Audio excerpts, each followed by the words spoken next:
welcome to today's video. My name is Sonia and I am not in the garage today. No, I am not working on the 86 today. I figured for this week's video I'm just gonna have like a chill sit and chat kind of video. If you remember in my last video I was saying that I wasn't feeling very well. Nothing related to what's going on in the world. It wasn't anything serious. More of exhaustion, so I took last week off to kind of take care of myself so I can come here and, you know, bring the good vibes. Does anyone else feel guilty when they don't work on their car? I haven't worked on my car in probably a week, maybe two. No, it's been a week. Okay, it's not that bad. I still feel really guilty. But in my defense, my garage is currently a mess because we are moving stuff around and doing stuff un-car related in there, and so it's a mess. And I have to spend time cleaning it. Hopefully next week I'll have normal content and we'll be back in the garage again. For today's video, I want to go over all the cars that I've owned, my car history, and whatever cars that I might want in the future. I made a similar video to this a long time ago. It's called How I Got Into Cars. I think that's what it's called. A long time ago. It's been a while. So yeah, this will be more of the updated version, and plus that video has more of like my backstory. But I started out with a Miata, a 95 Merlot NA 1.8 liter Miata that I bought when I was 17 with my own money. It was pretty big. And my intention was to track it. And I barely even knew how to drive, but I intended to take it to track events and learn to drift.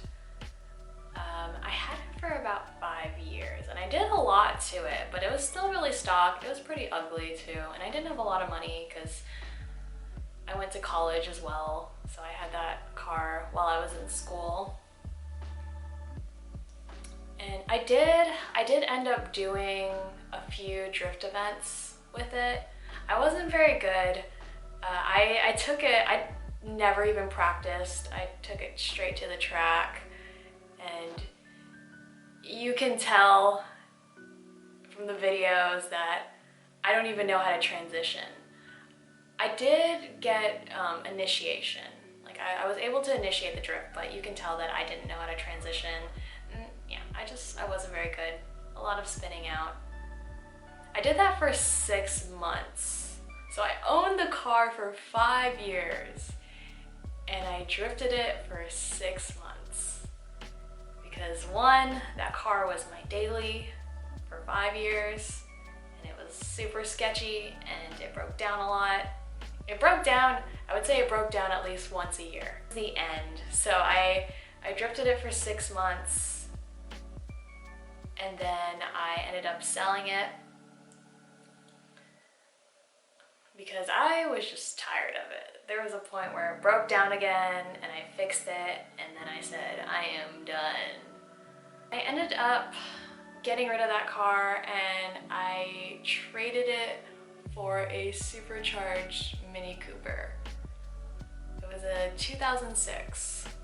I don't know why I thought that was a good idea, because I got bored of that thing fast because it's front wheel drive, and I thought, I don't know what to do with it. I thought it'd be reliable. I think that's what I was going for, a reliable car. And I wanted to keep it clean and reliable, and that did not last long because after a month of owning it, I took it to a rallycross track. I think after a while I just got so bored of it, and so I ended up selling that car. And around that time I graduated college, so I moved over to Thailand. I ended up selling like everything I owned and I moved to Thailand. And I have my Thailand content on this channel. They're old videos, older than what they're labeled as because they're re-uploads. They're not great. But when I was in Thailand, I didn't think I was gonna get into cars, but I couldn't help but want to explore the car scene out there. So I ended up finding a drift event, and I really wanted to drift out there. So I managed to get my hands on a Zafiro. I think it was a 91, and it was really freaking cool.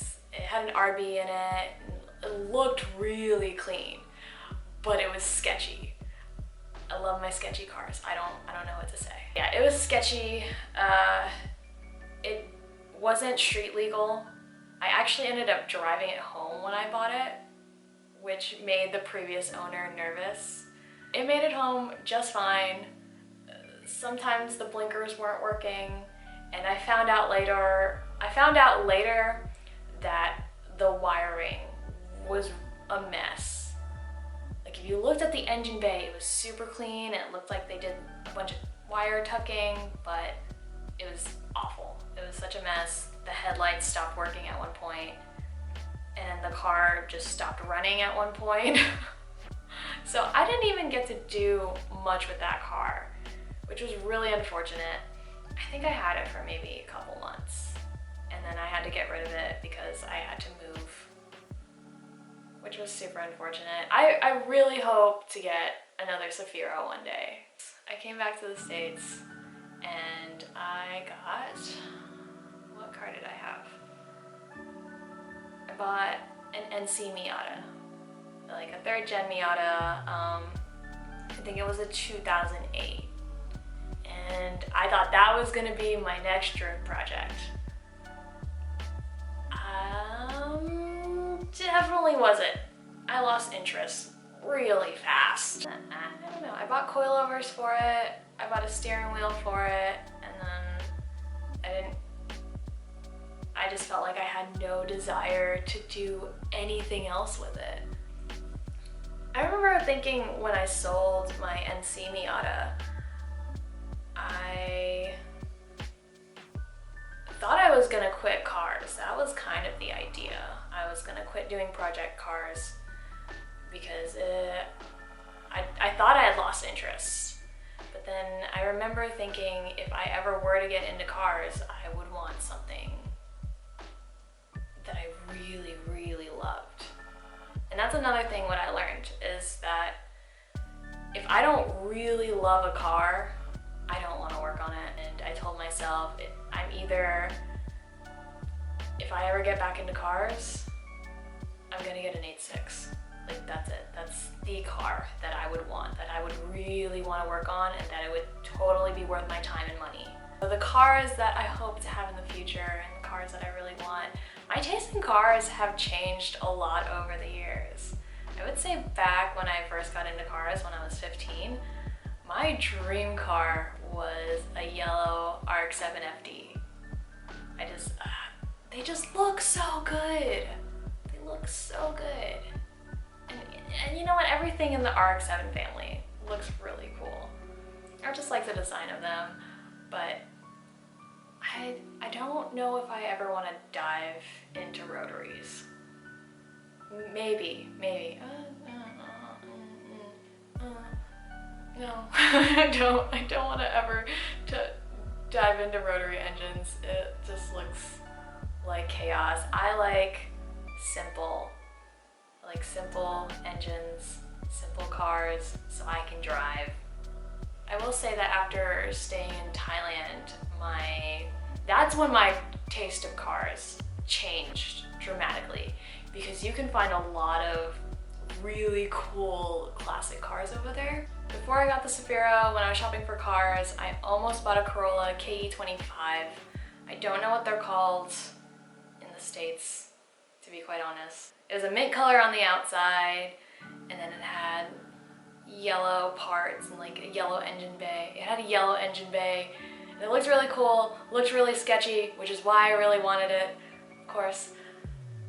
But then in the same lot, there was a Celica TA22, and it was mint. It was black, it had red leather interior, and like the owner started it and it sounded so good. And so from there, I didn't end up buying the Corolla, but from there, I really wanted a TA22. So that, as of right now, is my current dream car. Very curious, if you guys want to comment below, let me know what your current project car is. I think most of you are A86 owners, just wild guess. But if you do have a cool project that you'd like to share, I'd love to read about it. I'm going to end this video.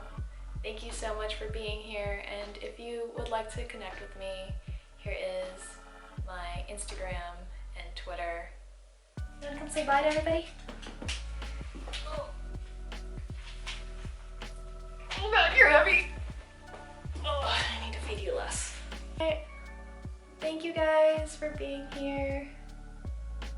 Bye. Bye. Yay. Oh, okay, we can just cuddle too. That's fun.